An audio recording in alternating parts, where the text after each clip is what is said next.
অসুস্থ হইলে বোঝা যায় সুস্থতা আল্লাহর কত বড় একটা নিয়ামত। আল্লাহর কাছে দোয়া করি আমার শত্রুকে যেন এরকম অসুখ না দেয়।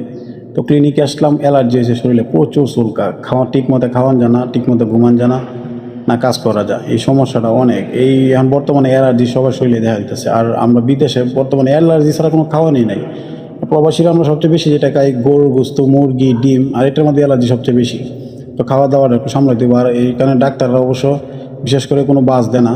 যে কোনো অসুখ হলে দেখলাম চিকিৎসা করে ওষুধ দিয়ে কিন্তু বাস দেয় না খাওয়া দাওয়ার।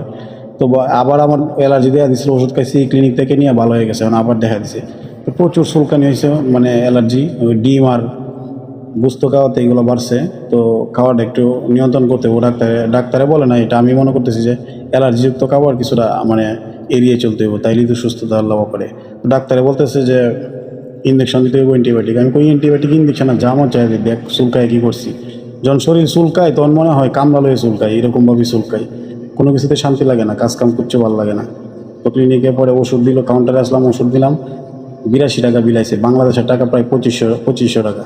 2500 টাকার ওষুধ কিনলে এক ব্যাগ কিনন যায়, আর দুই পাতা বড়ি দিচ্ছে, 2টা মলম দিচ্ছে, একটা ইঞ্জেকশন দিচ্ছে, 82 টাকা বিল আছে। যাক, টাকা পয়সা বড় কথা না, সুস্থ হই। আমরা দোয়া করি, সবাই আমার জন্য দোয়া করবেন, আমি আপনাদের জন্য দোয়া করি। আর সবাই একটু অ্যালার্জিযুক্ত খাবার এড়িয়ে চলার চেষ্টা করবেন। আল্লাহ হাফেজ।